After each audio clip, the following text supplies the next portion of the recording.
इस वाली video lecture में हम आपको क्वेश्चन नंबर 8 और क्वेश्चन नंबर 9 को सॉल्व करवाएंगे, क्योंकि ये दोनों क्वेश्चन जो है ना पिछले वाले लेक्चर में रह गए थे, तो इस वाले लेक्चर में कंप्लीट कराए जाएंगे। अब देखो क्वेश्चन नंबर 8 में क्या बोला गया है।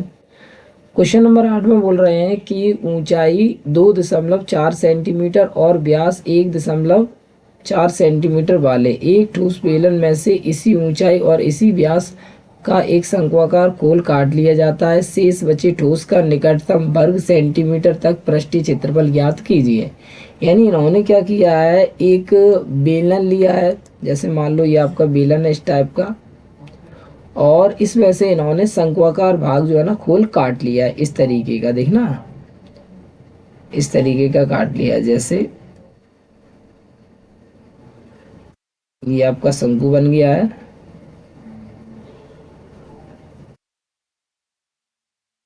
इस तरीके का इन्होंने खोल काट के रखा है, ठीक है। तो इस तरीके की आकृति बन जाती है और इसी आकृति का हमें क्या करना है, पृष्ठीय क्षेत्रफल ज्ञात करना है। अब इसमें क्या क्या दिया गया है वो सारी चीजें लिख लेंगे हम। इसमें दी गई है ऊंचाई, ये आपकी ऊंचाई दी गई है। ऊंचाई कितनी दी गई है, 2.4, तो यहाँ लिख देंगे 2.4 सेंटीमीटर, ये आपकी ऊंचाई दी गई है। और साथ में इसका व्यास दिया गया है, तो यहाँ लिख देंगे व्यास कितना दिया है, यहाँ से लेकर यहाँ तक व्यास दिया गया है 1.4 सेंटीमीटर, ठीक। तो त्रिज्या कितनी हो जाएगी, त्रिज्या अपन देख रहे हैं, त्रिज्या जो है यहाँ से लेकर यहाँ तक, यहाँ से लेकर यहाँ तक, ये त्रिज्या हो जाएगी। ये त्रिज्या कितनी हो जाएगी, 1.4 सेंटीमीटर व्यास है, तो त्रिज्या हो जाएगी 0.7 सेंटीमीटर, ठीक। आधा कर देंगे इसे, एक अंक बाद पॉइंट लगा, 14 की आधी 7, और एक अंक बाद पॉइंट लगा तो 0.7 सेंटीमीटर, ठीक है। और क्या दिया है, और आपको दी गई है शंकु की ऊंचाई और बेलन की ऊंचाई बराबर। तो ये जो शंकु की ऊंचाई है लंबवत, ये भी आपकी इतनी ही है, ये जो 2.4 जो है इतनी ही शंकु की ऊंचाई, यानी ये भी आपकी कितनी है, 2.4 सेंटीमीटर है, ठीक है, क्योंकि दोनों की जो ऊंचाई है वो बराबर है, ठीक। अब आगे देखें, ये लिखते हैं, ये जो चीज़ यहाँ पर मानी ये सारी चीज़ें यहाँ लिखते हैं हल में। क्या, शंक्वाकार भाग की ऊंचाई बराबर बेलनाकार भाग की ऊंचाई। पहले से ही लिख के दिया है, दोनों समान लंबाई की है, तो दोनों की ऊंचाई h बराबर 2.4 सेंटीमीटर। त्रिज्या भी दोनों की बराबर है, यानी कि शंक्वाकार भाग का व्यास बराबर क्या है, बेलनाकार भाग का व्यास, और दोनों का व्यास कितना है, दोनों का व्यास चल रहा है 1.4 सेंटीमीटर। तो त्रिज्या दोनों की कितनी हो जाएगी, दोनों की त्रिज्या यहाँ लिख देंगे, शंक्वाकार भाग की त्रिज्या बराबर बेलनाकार भाग की त्रिज्या, r बराबर कितना हो जाएगा, 0.7 सेंटीमीटर, ठीक। इस तरीके से ये मैंने सारी चीजें यहाँ पर लिख ली। अब आप लगा दो सूत्र काय का, शेष बचे ठोस का पृष्ठीय क्षेत्रफल, यहाँ लिखेंगे, तब शेष बचे ठोस का पृष्ठीय क्षेत्रफल, ठीक। क्या बनेगा, यहाँ जगह नहीं है तो यहाँ बराबर लिख रहे हैं, क्या बनेगा, बेलन का वक्रपृष्ठ कितना होता है, 2 पाई r h, और शंकु का वक्रपृष्ठ, शंकु का वक्रपृष्ठ कितना होता है पाई आर एल। अब देखो ये तो हो गया बेलन का वक्रपृष्ठ और ये अंदर शंकु का वक्रपृष्ठ। ये जो तली में, ये तली में भी रह गया। तली कैसा वृत्ताकार, तो वृत्ताकार क्यों, ठोस है, क्योंकि वृत्त का भी पृष्ठीय क्षेत्र, वृत्त का तो क्षेत्रफल ही होता है, तो यहाँ लिखेंगे वृत्त का क्षेत्रफल कितना होता है पाई आर स्क्वायर। ये तीनों क्षेत्रफल जोड़े जाएंगे तब आपको क्या मिलेगा, तब आपको मिलेगा शेष बचे ठोस का पृष्ठीय क्षेत्रफल। अब इसमें हम देख रहे हैं आर की वैल्यू मेरे पास है, एच की वैल्यू भी मेरे पास है, लेकिन यहाँ पर हम देख रहे हैं एल की वैल्यू क्या आपके पास है, नहीं है। तो पहले एल की वैल्यू ज्ञात कर लेंगे, उसके बाद ये फॉर्मूला लगाएंगे। तो यहाँ पर मैंने ज्ञात नहीं की तो हम इसे अलग से ज्ञात कर ले रहे हैं। एल बराबर सूत्र होता है, चूंकि सीधा सीधा चूंकि एल बराबर होता है, आप पहले यहाँ ज्ञात कर लेंगे, उसके बाद ये फॉर्मूला लगाएंगे। तो एल बराबर यहाँ सूत्र लगा रहे हैं। एल बराबर होता है रूट के अंदर H square plus R square. अब एच की वैल्यू कितनी चल रही है, एच की वैल्यू यहाँ चल रही है 2.4, तो यहाँ लिख देंगे 2.4 की होल पावर 2। आर की वैल्यू कितनी चल रही है 0.4 वो 7, तो यहाँ लिख देंगे 0.7 की होल पावर 2। 24 का वर्ग कितना होता है, 24 का वर्ग होता है 576, तो एक अंकवाद की जगह 2 अंकवाद पॉइंट लग जाएगा। और 7 का वर्ग होता है 49, एक अंकवाद पॉइंट है तो यहाँ 2 अंकवाद 0.49। अब आप जोड़ देंगे तो आंसर कितना आ जाएगा, इन दोनों को जोड़ के 9 और 6 15 की 5, 4 7 11 1 12 और 5 और 1 6, यानी कि 6.25 यानी 625। और 625 का कितना होता है वर्गमूल 25, एक अंकवाद पॉइंट लगा दो, यानी एल की वैल्यू जो आ गई वो आपकी आ गई 2.5 सेंटीमीटर।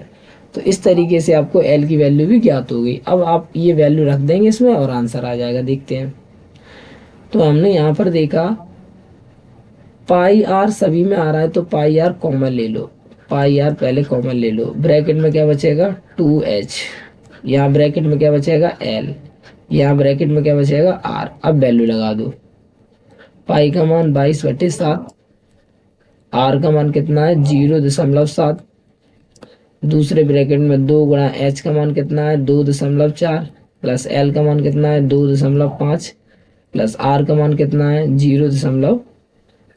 ठीक, तो हम देख रहे हैं 7 से 7 कट गए, तो यहाँ कितना आ गया 0.1, और 0.1 का इसमें करेंगे 22 एकम 22, एक अंकवाद पॉइंट 2.2 आंसर।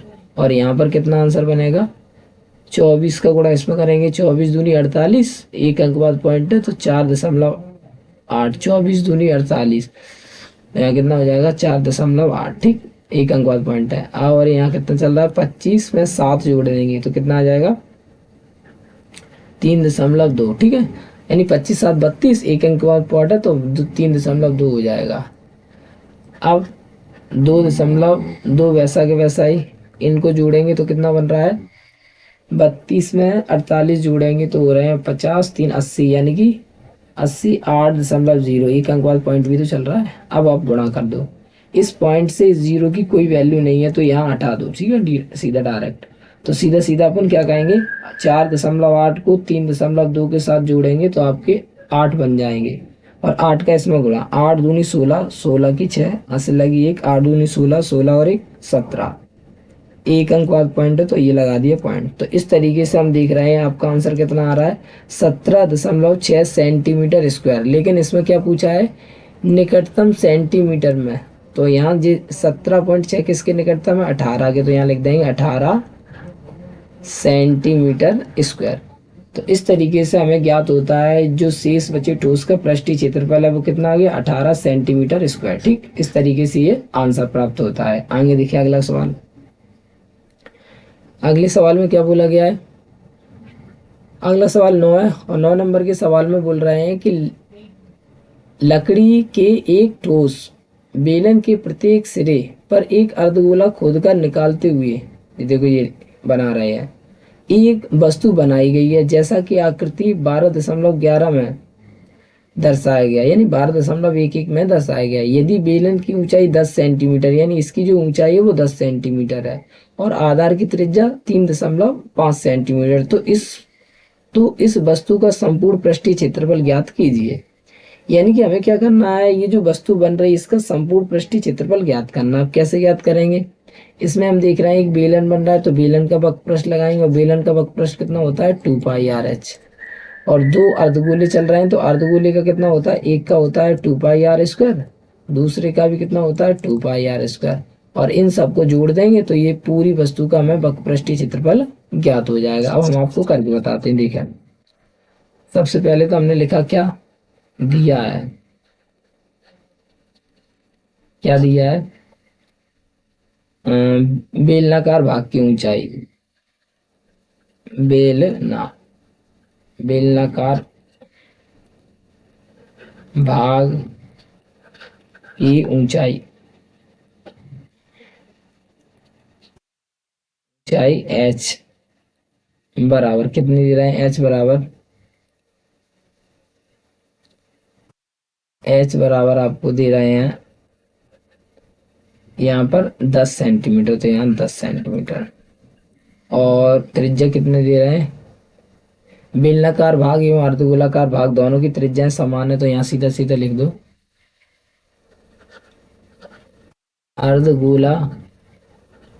अर्धगोलाकार भाग की त्रिज्या बराबर बेलनाकार भाग की त्रिज्या कितनी बन रही है, r बराबर दोनों की समान है तो 3.5 बन रही है सेंटीमीटर। ठीक, 3.5। इस 3.5 को चेंज कर लो तो आसानी हो जाएगी थोड़े। क्या चेंज करेंगे, 3.5 मतलब पॉइंट हटाएंगे तो 0 बढ़ाएंगे, 35/10। ठीक, 5 से काट दो, 5 7 35, 5 दूनी 10। आप डायरेक्ट भी कर सकते हैं, 3.5 मतलब 3.5 और 3.5 होते हैं 7 के आधे, तो 7/2 लिख सकते थे। ठीक, अब आपको सूत्र लगा दो, क्या वस्तु